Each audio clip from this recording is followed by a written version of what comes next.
My name is Bashir Youssef. I am 32 years old and I currently live in London, England. I was 8 years old when the world I loved began to break, though I didn't know it then. I want to take you back to how it all began in 2002 in the ancient city of Lahore, Pakistan, the city of my birth and where I call home. Lahore was my universe, a city of minarets piercing the sky, bazaars humming with life, and the call to prayer weaving through the air like a song. I lived in a mud brick house with my parents, my younger sister Galia, and the dreams of a boy who thought Allah saw everything. My father said I'd be a hafiz, a guardian of the Quran, and I believed him, my heart full of pride.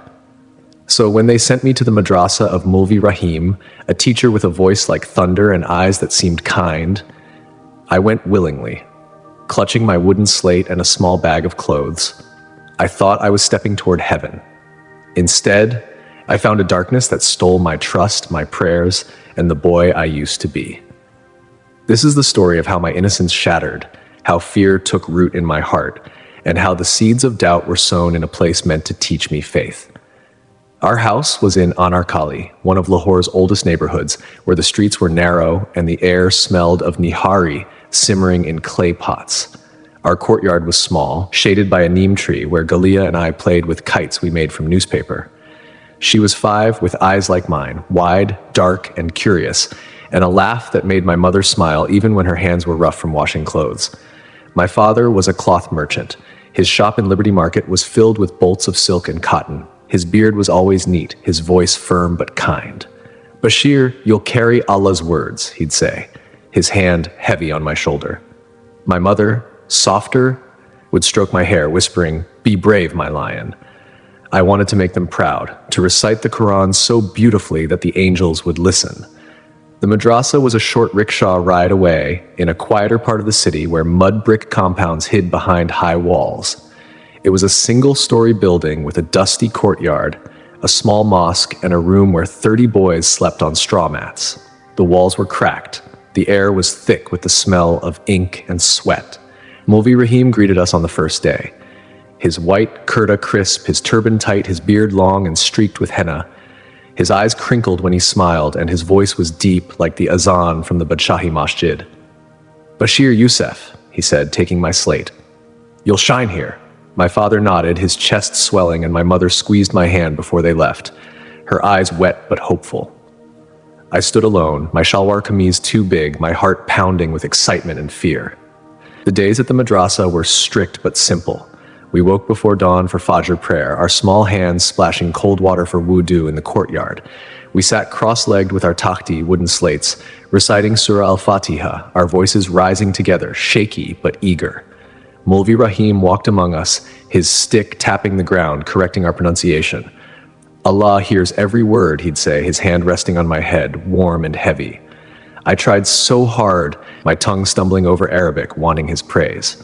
At night, we ate watery dal and roti, our fingers sticky, then slept on mats under a creaking fan, the city's hum distant.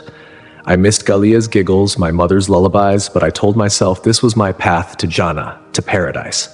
Mulvi Rahim was kind at first. He gave me extra dates when I recited well, his smile making me feel seen. "You're special, Bashir," he'd say, his voice low, and I'd blush, proud to be noticed. The other boys, some older, some younger, were like brothers, though some cried at night, their whispers soft and scared. I didn't understand then, but I felt it, a shadow in the air, like the dust that settled on our slates. The first time it happened was a month after I arrived, on a night when the moon was hidden, the fan still. I was half asleep when Mulvi Rahim's hand shook my shoulder, his voice a whisper. "Come, Bashir, we'll practice alone." I followed, sleepy, trusting, my bare feet cold on the floor. The room was small, behind the mosque, with a single bulb flickering. He closed the door and my stomach twisted, though I didn't know why. "Don't speak," he said, his eyes no longer kind, his breath sharp with pan. What happened next is a blur in my memory, a pain I couldn't name, a shame that burned hotter than the Lahore sun.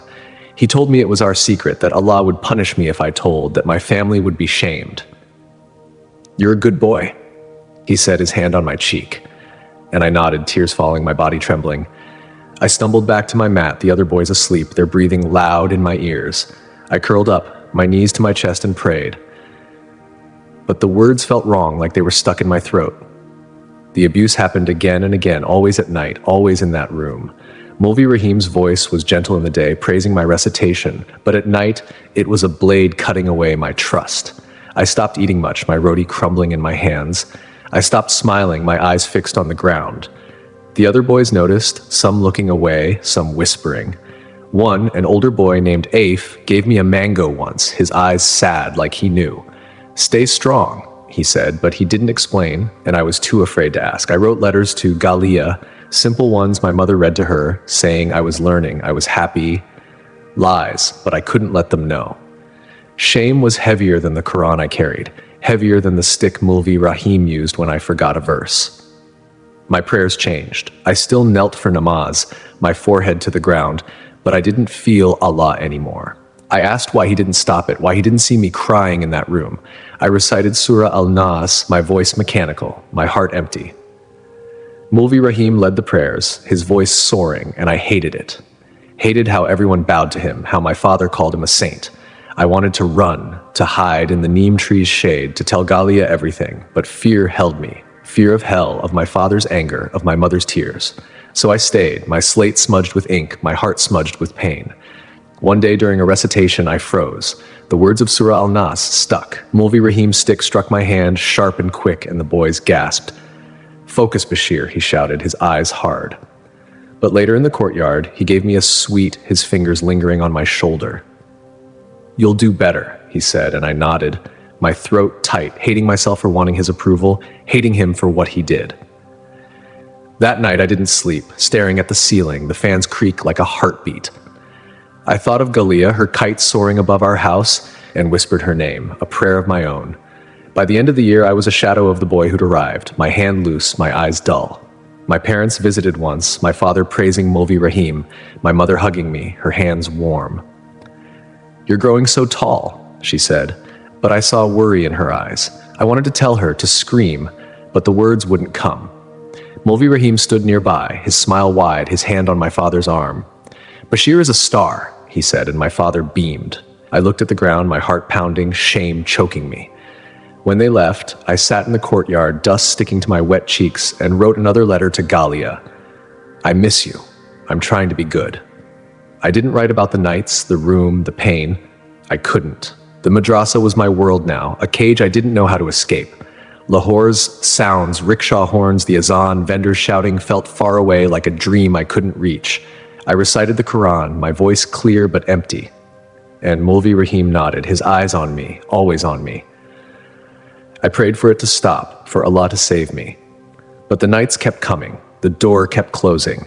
My faith, once a light, was fading, replaced by fear and a question I couldn't answer. Why didn't Allah see me? The boy who loved the stars, who dreamed of being a Hafiz, was slipping away, and I didn't know how to hold on. Years later, I left the madrasa. I was 12 when the shadows in my heart began to spread, like ink spilling across the pages of my life. The madrasa was behind me, Mulvi Rahim gone to another city. But his hands, his whispers, his threats lived in my dreams, waking me with a scream I couldn't let out. I was home again, sleeping under the neem tree's shade in our courtyard. But home felt like a stranger's house. My father prayed 5 times a day, my mother cooked nihari with love, and my sister Galia still laughed, her eyes bright. But I was different.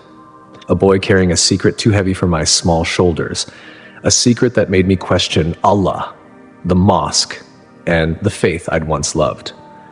This is the story of how my pain grew into anger, how I saw lies behind the prayers, and how the boy who wanted to be a Hafiz began to hate the religion that had broken him.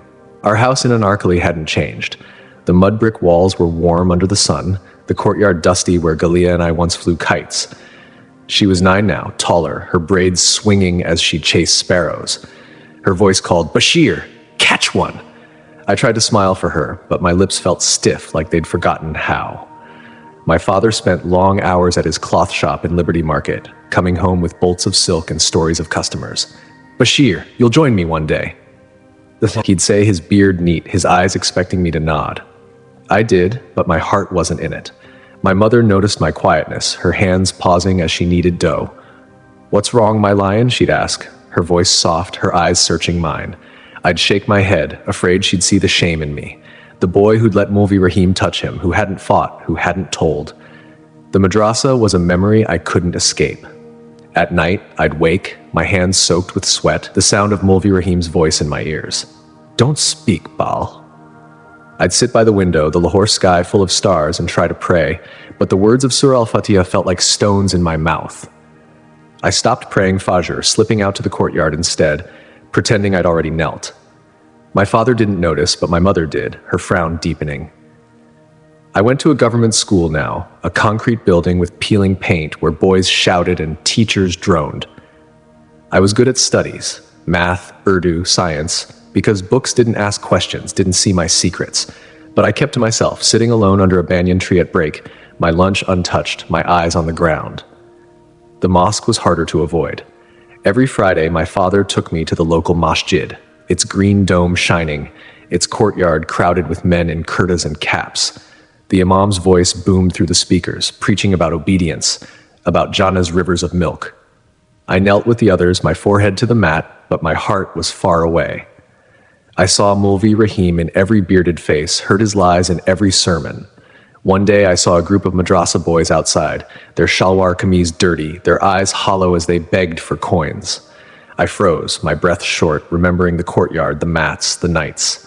"Give them something," my father said, pressing a rupee into my hand. I dropped it, my hands shaking, and ran home, ignoring his call. Galia was in the courtyard, drawing henna patterns on her hand. "Why are you scared?" she asked, her eyes big. "I'm not," I lied, but my voice cracked, and she hugged me, her small arms warm. I held her tight, promising silently to keep her safe, to never let her know my pain. Shame was my shadow, following me through Lahore's streets. Anarkali's bazaar was alive, vendors shouting "Chai garam chai," women in burqas bargaining for bangles, the smell of samosas frying. I walked with my mother sometimes, carrying her basket, my head down. People greeted her, "Assalamu alaikum, Baji," their smiles kind, but I felt their eyes on me like they knew.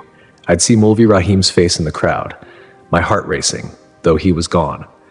At home, I started writing in a notebook, hidden under my mattress, words I couldn't say aloud. Why didn't Allah stop him?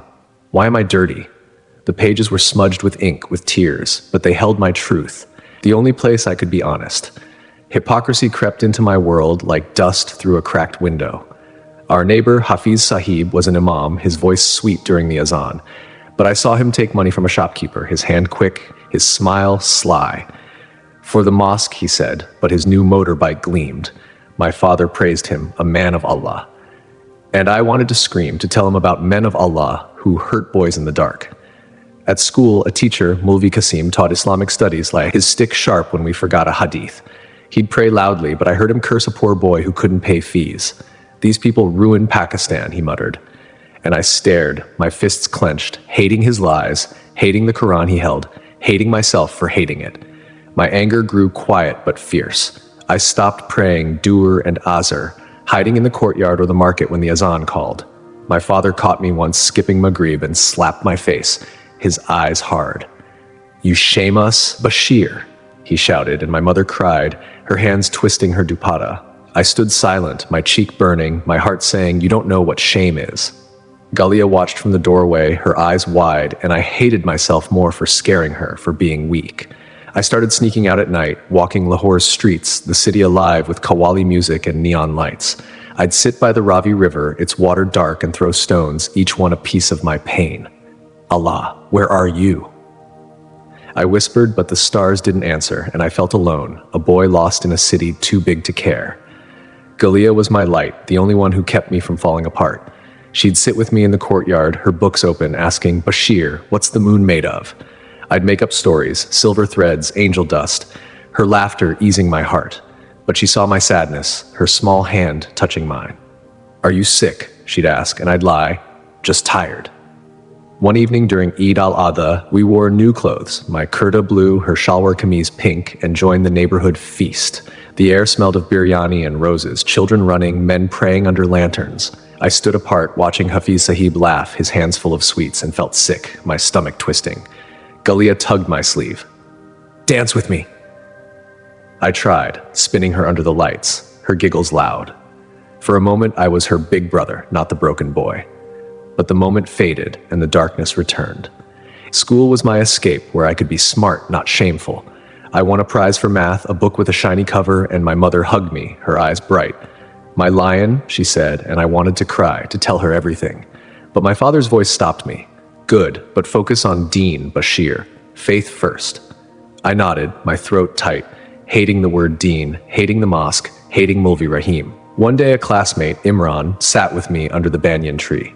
He was quiet, his eyes like mine, too old for his face. "I was at a madrasa too," he said, his voice low. "Bad things happened there."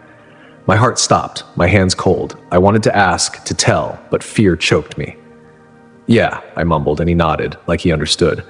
We never spoke of it again, but his words stayed, a crack in the silence, a hint that I wasn't alone. By 15, I was taller, my voice deeper, but inside, I was still that 8-year-old, trembling in Mulvi Rahim's room. My nightmares were worse, his face clearer, his voice louder. I'd wake, my heart racing, and write in my notebook, pages now filled with anger. Allah didn't save me. His men are liars. I hid it better, smiling for Galia, helping my mother with chores, but my faith was gone, a candle snuffed out. The mosque felt like a prison. The Quran, a weight I couldn't carry. I dreamed of leaving Lahore, of a place where no one knew me, where I could breathe without shame. But Galia's laughter, my mother's soft voice kept me there, tethered to a home I both loved and hated. One night I stood in the courtyard, the neem tree rustling, the city quiet. The azan for Isha drifted over the walls and I didn't move, my feet rooted. I thought of Mulvi Rahim, of Hafiz Sahib, of my father's prayers and felt a fire in my chest. Not faith, but fury. "I don't believe anymore," I whispered, the words sharp like a blade cutting me free.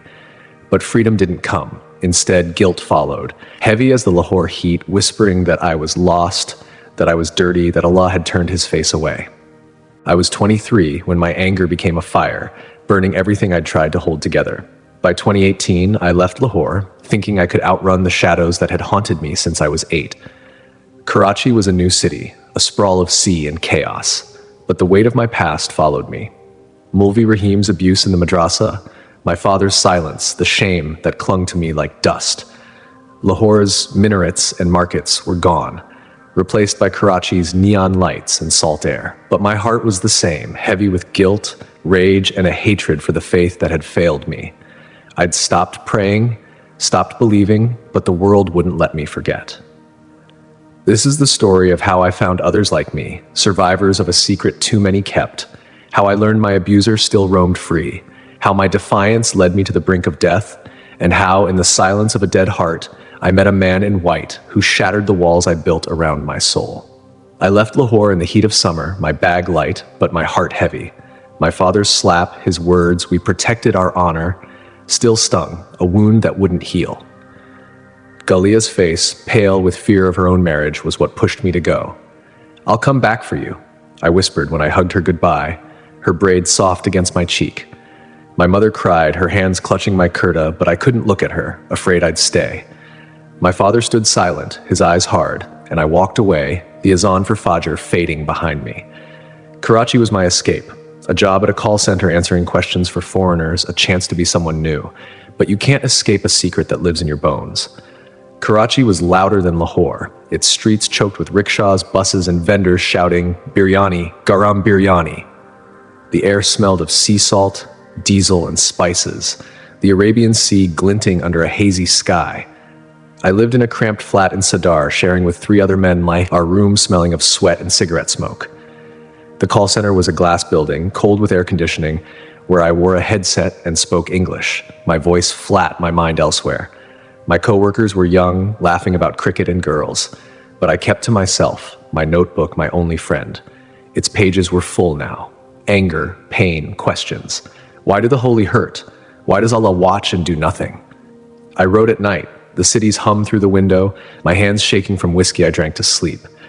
The nightmares hadn't stopped. Mulvi Rahim's face, his pond-stained breath, his hands, they woke me, my screams muffled into my pillow. I'd sit on the roof, Karachi's lights sprawling, and think of Galia's letters tucked in my bag. She wrote every month, her handwriting neat, her words bright but edged with worry. "Ami misses you.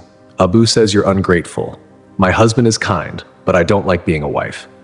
She was 14, married to a man my father chose, and my heart broke, imagining her fear, her loneliness. I wrote back lies to keep her strong. I'm happy here, Galia, you'll be okay. But I wasn't happy, and I didn't know if she'd be okay. I wanted to save her, to undo my silence, but I was still that boy in the madrasa, too scared to speak. Karachi had its own mosques, their domes glowing, their azan cutting through the noise. I avoided them, walking past with my head down, the call to prayer a reminder of what I'd lost. But one evening in a chai stall near Clifton, I met Faisal, a man my age, his eyes like mine, haunted, too old for his face. He worked as a mechanic, his hands black with grease, and we talked over tea, the steam warm, the air thick with cardamom. You ever go to a madrasa? He asked, his voice low, and my heart stopped. I nodded, my throat tight. Me too, he said, looking away. Bad things happen there. He didn't say more, but I knew, and he knew, I knew. We sat in silence, the chai cooling, a bond forming without words. Faisal introduced me to others, men who met in a small room in Liari, a rough neighborhood where the streets smelled of fish and fear. They were survivors like me, their stories the same, madrasa teachers, holy men who stole their childhoods in the dark. One, Assad, was older, his beard gray, his voice shaking as he spoke of a mulvi in Peshawar. Another, young like me, cried, his hands covering his face. I listened, my chest tight, my own pain rising like a tide. It's not just us, Faisal said, his eyes hard. It's everywhere, and no one talks. I thought of Aif, the boy from my madrasa, his sad eyes, and Imran, my schoolmate, his quiet confession. The truth was bigger than me, a secret Pakistan hid behind its prayers. Then I heard about Mulvi Rahim. Faisal showed me a newspaper, a small article about a Hafiz competition in Multan. Mulvi Rahim, respected scholar, will judge, it read. And my blood ran cold, his face flashing in my mind. He's still teaching, Faisal said, his voice bitter. Boys like us, every year. I felt sick, the chai stall spinning, my hands trembling. He was free, praised, while I carried his shame, while others did too. That night, I drank until I couldn't stand, my notebook open, my pen slashing. He's a monster and they call him holy. Allah, where are you? I wanted to find him, to scream, to make him pay, but fear held me, the same fear that had silenced me at 8. My anger spilled over, no longer quiet. At the call center, I argued with a coworker who praised clerics, my voice loud, my words sharp. They're liars, all of them. People stared, and I didn't care. In Sadar, I saw an Imam, Mulvi Zafar, preaching on a street corner, his turban white, his voice booming about purity. I knew him from whispers, a man who took bribes, who hurt boys in his madrasa. I couldn't stop myself. You're a fraud, I shouted, my voice cracking, the crowd gasping. His eyes narrowed, his followers shouting, blasphemy. I ran, my heart pounding, their voices chasing me through the streets. Blasphemy in Pakistan was a death sentence. I turned down an alley, but 3 men cut me off. I spun around, but more were behind me. A heavy fist struck my temple, and the world tilted. I fell to the damp earth, the smell of garbage filling my nose. Then came the kicks, hard, relentless, cracking my ribs, stealing my breath. Kafir, they screamed, enemy of the faith. The last thing I felt was a stone crushing my chest, a white-hot explosion of pain, and then my heart gave a final, terrified stutter. The darkness didn't just cover me, it swallowed me. The noise of the mob faded into a deafening silence. I wasn't in the alley anymore. I wasn't in my body. I was floating above the scene, seeing a broken man lying in the mud, blood pooling around his head. I looked down with a strange detachment. That was me. I was dead. Suddenly, I was pulled away, rushing through a void that was darker than any night in Lahore. It wasn't scary. It was absolute. Then a light appeared. Not a sun, but a brilliance that felt alive. I moved toward it, or it moved toward me. In the center of that light stood a man in white robes. His face was radiant, impossible to describe, yet I knew him. I had never believed in him, but my soul recognized him instantly. It was Jesus. He didn't look at the pictures. He looked like pure love. I fell to my knees, though I had no knees. I expected judgment. I expected him to show me my sins, my drinking, my hatred, my blasphemy. Instead, he showed me my pain. I saw my life play out like a tapestry woven with tears. I saw the 8-year-old boy in the madrasa trembling in the dark. But this time, I saw Jesus standing in the corner of that room, weeping with me. I saw myself throwing stones into the Ravi River, screaming at the sky, and I saw him catching every tear. He reached out, his hand warm and solid. Bashir, he said, his voice like many waters, yet soft as a whisper. You are not dirty. You are mine. I tried to speak, to tell him I was broken, that I had failed Galia, failed everyone. But he silenced me with a look of infinite compassion. "You are enough," he said. "The darkness did not extinguish you. Go back. You must be a light."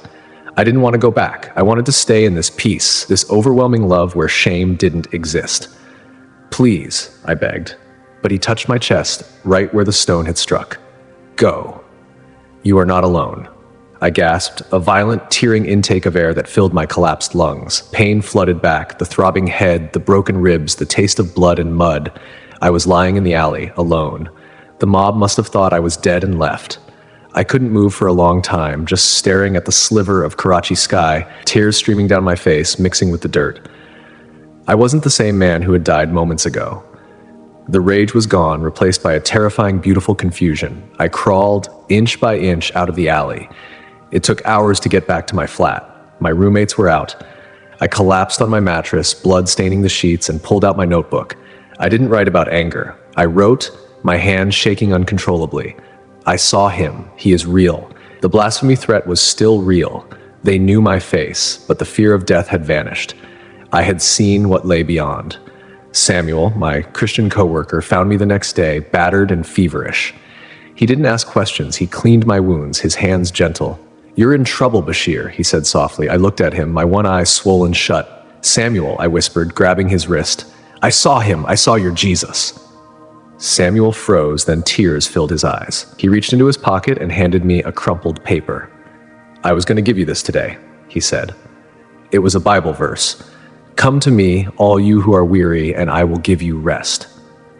I held the paper, sobbing, knowing the voice I had heard was the same one on the page. I had to leave.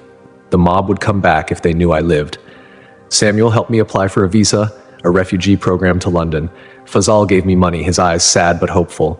"Keep fighting, Bashir," he said. I wasn't running from God anymore. I was running toward the one I had met in the light. I packed my bag, my notebook, Galia's letters, and now Samuel's Bible. I left Karachi, the sea behind me, the city's lights fading. I was leaving the land that broke me, carrying a secret far greater than my shame. I had died, and love had sent me back. I was 25 when I stepped into a city that felt like another world, carrying a testimony that burned in my chest. In 2020, I moved to London. London was my refuge, a place of gray skies and red buses, far from the minarets and markets of Pakistan. I'd fled Karachi, running from a blasphemy mob that had beaten me to death, from the shame of my childhood abuse, and from a life I thought was over. The scars Mulvi Rahim left at 8 were still raw, but the encounter in the alley had changed everything. My hatred for religion was gone, replaced by a hunger to understand the man in white. London was different. Cold, loud, free. And in its strangeness, I found the space to heal and the courage to follow the voice that had called me by name. This is the story of how I stumbled toward a new faith. How my sister Galia's courage gave me strength. How the Jesus I met in death walked with me in life, and how I learned that healing doesn't erase scars, but makes them bearable. London hit me like a wave. Its streets were wet with rain, its air sharp with unfamiliar smells. I arrived in winter, my visa stamped as a refugee, my body still aching when the damp cold set in. I lived in a shared flat in East London, a brick building with creaking stairs. My roommates were quiet, but I felt a kinship with them. I worked at a warehouse, packing boxes, my hands moving automatically while my mind replayed the NDE, the tunnel, the light, the eyes of Jesus. It wasn't a dream, it was more real than the boxes I held. I read the Bible. Samuel gave me every night. The words weren't just text, they were the dialogue of the man I had met. I am the light of the world. I knew that light. I am the resurrection and the life. I was proof of that. I kept to myself, afraid people would think I was crazy if I told them I had died. But the nightmares of Mulvi Rahim returned, fighting for space with the memory of the light. I'd wake up gasping, not from fear of the abuser, but from the shock of being back in a heavy, broken world. I'd sit by the window, London's lights blurred through rain, and read Galia's letters. "I'm scared, Bal. I want to run like you." She was trapped, and I felt a desperate need to save her, to show her the love I had found. I wrote back, "I'll help you, Galia. Trust me, there is hope." I couldn't tell her about Jesus yet, it was too dangerous in a letter, but I infused my words with the peace he had given me. I found a church near my flat, a small brick building in Hackney. I didn't wait for an invitation. I was drawn to it. The first Sunday, I sat in the back, my heart hammering. The pastor, a woman named Mary, spoke of grace. God meets us in our lowest places, she said. I wept silently. He hadn't just met me in a low place. He had met me in the grave. After the service, I met Samuel's friend, Aisha. She saw my tears and sat beside me. "You have a story, brother," she said.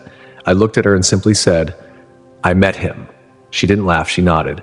"Then you are home." I told Pastor Mary everything, the madrasa, the abuse, the mob, the darkness, and the light. She listened, her eyes filled with tears. "He sent you back for a reason, Bashir," she said. That confirmation anchored me. I wasn't crazy. I was a witness. The church became my family. I was baptized months later, not just with water, but with the memory of that celestial light washing over me again. The water was cold, but my heart burned. I was no longer Bashir the victim, or Bashir the blasphemer. I was Bashir, the one who came back. Ghalia's letter came in spring. Her words, a miracle.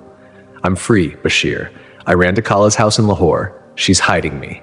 She was 15, escaped from her husband. Her courage was a testament to the spirit I knew she had. I cried, relief washing over me. I wrote back, "You're my star, Ghalia. I'm proud." I worked double shifts at the warehouse, saving every pound to bring her to London. I prayed for her constantly, visualizing Jesus holding her hand just as he had held mine. The nightmares faded, replaced by a deep sense of purpose. I wasn't just surviving, I was preparing. I joined the survivor support group, the same one Samuel had mentioned. It met in a community center, its walls yellow, its chairs in a circle. I listened to other men, Pakistanis, Somalis, Bangladeshis, share their stories of abuse. When it was my turn, I didn't just speak of the pain. I spoke of the healing. I died, I told them, the room going silent, and in death I found that we are not dirty, we are loved. I saw hope kindle in their eyes, a reflection of the light I carried. I was 32 when I stood before strangers and spoke the truth I'd carried for 22 years. "My name is Bashir Youssef," I said. "I'm from Pakistan, but now London is my new home. A city of rain and red buses, far from the minarets and dust of Lahore where my story began." At 8, in a madrasa's dark room, Mulvi Rahim stole my innocence. My father's silence, my sister Ghalia's pain, and a mob in Karachi drove me to the edge of life. There, in the silence of death, I met Jesus. He sent me back with a message: "You are enough." Now I stand in a small room, my voice steady, sharing my story, not for vengeance, but for hope. This is the story of how I gave voice to the silenced, how I found Ghalia again, how my faith carried my scars, and how I learned that grace is stronger than the grave. London's spring was soft, its air cool. My job at the warehouse was steady, my Bible sat on my table, its pages worn. My notebook, once filled with rage, now held prayers and the detailed account of my NDE. The charity Hope for Tomorrow, run by survivors, became my mission. I volunteered, writing letters, sharing my testimony. I learned Mulvi Rahim had died. I felt a strange peace. I left his judgment to the man in white, knowing his justice was perfect. Ghalia arrived in London, her visa approved. I met her at Heathrow, my heart pounding. She looked older, but her eyes were the same, my star. We hugged, my tears wetting her scarf. "Bashir, you look different," she said, pulling back to study my face. "You look like you're glowing." I smiled, touching the scar on my temple where the stone had hit me. "I have a story to tell you, Ghalia," I said. We lived together in my small flat. One evening, over tea, I told her about the alley, the pain, the darkness, and the light. I told her about Jesus. She didn't pull away. She listened, her eyes wide with wonder. "He saved you," she whispered. "He saved us." She started coming to church with me, finding her own healing in the hymns and the community.